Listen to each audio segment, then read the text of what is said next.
भारत का चंद्रयान अब तक चांद पर तीसरे मिशन पर निकल चुका है। 14 जुलाई 2023 को दोपहर 2:35 पर आंध्र प्रदेश के श्रीहरिकोटा के सतीश धवन स्पेस सेंटर से चंद्रयान 3 ने सफलतापूर्वक उड़ान भरी, जो अब धरती के वातावरण से बाहर निकलकर इलेक्ट्रिकल रूट में प्रवेश कर चुका है। ये एक ऐसा स्पेसक्राफ्ट है जो धीरे धीरे पृथ्वी से दूर जाकर चांद के करीब पहुंच जाएगा, लेकिन इसके आगे की यात्रा अब इतनी आसान नहीं होगी। जब ये 23 या 24 अगस्त को चांद के दक्षिणी ध्रुव पर सॉफ्ट लैंडिंग करने की कोशिश करेगा, वो सबसे मुश्किल समय होगा। जैसा कि आप सभी जानते ही हैं कि 2019 में चंद्रयान 2 का मिशन असफल हुआ था। अब सवाल उठता है कि आखिर चांद पर जाना क्यों इतना खतरनाक है और नासा के वैज्ञानिकों ने चांद पर ऐसा क्या देखा कि 70 के दशक में चांद पर सफलता हासिल करने के बाद नासा ने अचानक सभी मून मिशनों को रोक दिया। हम इस वीडियो में चांद के बारे में कुछ रहस्य खोलेंगे, चंद्रयान 3 के बारे में भी कुछ नई और अनोखी बात बताएंगे। दोस्तों, आप पूरा वीडियो जरूर देखें। चंद्रमा दूर से पूरी तरह से गोल दिखाई देता है, लेकिन चांद भी पृथ्वी की ही तरह अंडाकार है। चांद की सतह पर बहुत ही हल्का और बेहद स्थिर वायुमंडल है। जैसा कि आप जानते हैं, 2009 में चंद्रयान 1 मिशन ने चांद पर पानी की खोज की थी, लेकिन आपको बता दें कि चांद की सतह पर पानी बड़े बड़े क्रेटर में बर्फ के रूप में मौजूद है, न कि लिक्विड फॉर्म में। साथ ही चांद से जुड़ी ये रहस्यमय बात है कि स्विट्जरलैंड की यूनिवर्सिटी ऑफ बेसल ने एक अध्ययन में पाया कि चंद्रमा पृथ्वी पर रहने वाले लोगों की नींद पर भी प्रभाव डालता है। अमावस के दिन लोगों को अधिक नींद आती है, लेकिन पूर्णिमा पर कम नींद आती है। विज्ञान इस बात को पूरी तरह से नहीं मानता, लेकिन अभी भी कुछ वैज्ञानिक इस विषय पर अध्ययन कर रहे हैं। चांद की जमीन बहुत उबड़ खाबड़ है और इसमें कई बड़े बड़े गड्ढे हैं, जहां सूरज की रोशनी पिछले करोड़ों वर्षों से नहीं पहुंच पाई है। चांद के दक्षिणी ध्रुव में इनमें से सबसे बड़ा गड्ढा है, जिसका नाम एटकिंसन बेसिन है। एटकिंसन बेसिन नामक इस गड्ढे का व्यास 2500 किलोमीटर है और गहराई इतनी है कि इसमें एक के ऊपर एक करके 10 बुर्ज खलीफा समा सकते हैं। जहां इस गड्ढे की गहराई 8.2 किलोमीटर के आसपास है।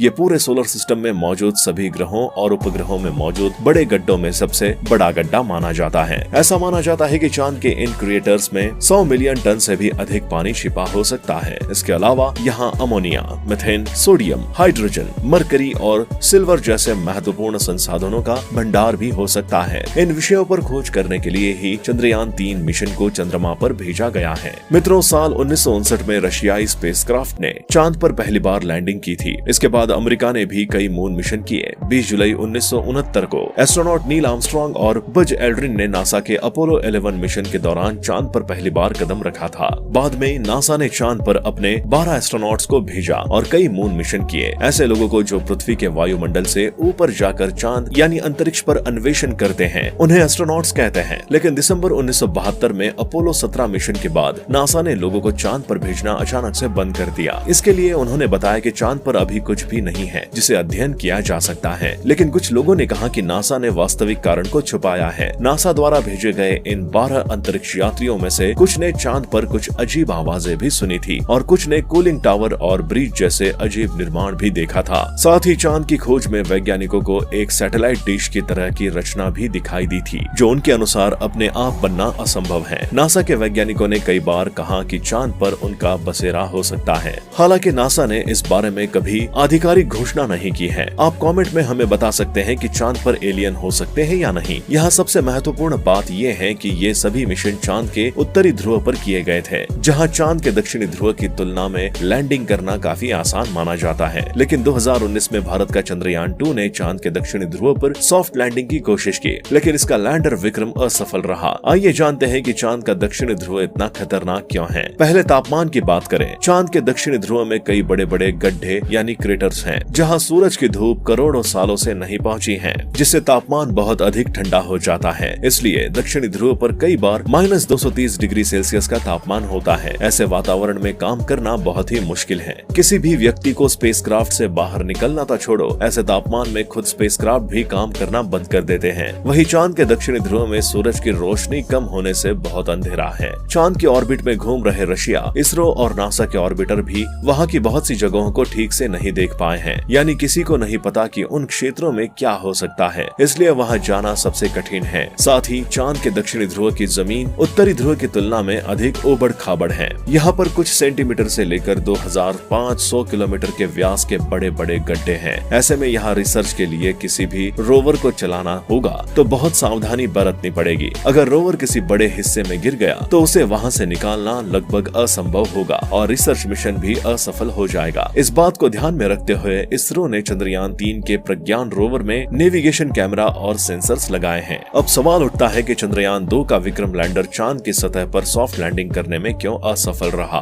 तो बता दें कि इसरो के अनुसार धरती से चांद की दूरी करीब 3,84,000 किलोमीटर है। ऐसे में इतनी दूरी पर लैंडर से डीप स्पेस में बातचीत करना बहुत मुश्किल है, क्योंकि रेडियो सिग्नल्स इतनी दूरी पर वीक हो जाते हैं और एंटीना से बहुत ज्यादा बैकग्राउंड नॉइज आता है। साथ ही चांद अपनी कक्षीय गति यानी ऑर्बिटल मोशन की वजह से अपनी पोजीशन लगातार बदलता रहता है। ऐसे में लैंडर को निर्धारित लैंडिंग साइट पर पहुंचने के लिए भी सही मोशन पर रहना होगा। चांद का वातावरण बहुत पतला है, इसलिए यहाँ पृथ्वी से कम ग्रेविटी है। साथ ही चांद के दक्षिणी ध्रुव में गड्ढे और बड़े बड़े पत्थर होने के कारण धूल उड़ती रहती है, जो किसी भी लैंडर के लिए लैंडिंग करना काफी मुश्किल बनाता है। और पिछली बार जब चंद्रयान 2 के लैंडर से इसरो का संपर्क टूट गया था, तो वो चांद की सतह से 2.1 किलोमीटर दूर था। इनमें से किसी एक कारण ने चंद्रयान 2 को चांद की सतह पर क्रैश लैंडिंग करके खत्म कर दिया। लेकिन इसरो ने अपनी पिछली असफलता से सीख लेकर चंद्रयान 3 के लैंडर को पहले से ज्यादा विकसित और शक्तिशाली बनाया है। जैसे कि चंद्रयान 2 विक्रम लैंडर में 5 थ्रस्टर्स थे, जबकि चारों ओर सही संतुलन बनाए रखने के लिए चंद्रयान 3 के लैंडर में बड़े और आधुनिक 4 थ्रस्टर्स लगाए गए हैं। इसके अलावा इस बार विक्रम लैंडर की लेग्स बड़ी और मजबूत है। इसकी फ्यूल स्टोरेज क्षमता भी बड़ी है। वहीं इसमें शामिल कम्युनिकेशन डिवाइस भी नवीनतम और अधिक तकनीकी है, जिससे ये इस बार इसरो से संपर्क न टूटे। और सबसे महत्वपूर्ण बात, इसके सॉफ्ट लैंडिंग सीक्वेंस में भी काफी सुधार हुआ है। चंद्रयान 3 के लैंडर को इन सभी बदलावों से चांद की सतह पर सॉफ्ट लैंडिंग करना आसान होगा। साथ ही इन सभी बदलावों को जांचने के लिए सिमुलेशन का उपयोग करके विक्रम लैंडर की हजारों बार जांच की गई है। इसमें ठंडे तापमान पर उपकरण चल रहे हैं कि नहीं, उनकी मजबूती की जांच करना, कम ग्रेविटी में मिक्सचर की जांच करना, लैंडर को ऊबड़ खाबड़ सतह पर लैंड करवाना आदि शामिल है। चंद्रमा को धरती पर उतारने की जगह को पहले से ज्यादा बढ़ाकर 4 गुणित 2.4 किलोमीटर की जगह चुनी गई है। और अगस्त 23 या 24 को विक्रम लैंडर को, अगर सब कुछ योजना अनुसार हुआ, चांद की बाहरी सतह पर लैंडिंग करवा दी जाएगी। दोस्तों, अगर चंद्रयान 3 का लैंडर चांद पर बिल्कुल सही तरीके से सॉफ्ट लैंडिंग करता है, तो भारत, अमेरिका, रशिया और चीन के बाद चांद पर लैंडिंग करने वाला चौथा देश बन जाएगा। साथ ही हमारा देश चांद के सबसे भयानक हिस्से साउथ पोल पर लैंडिंग करने वाला पहला देश होगा,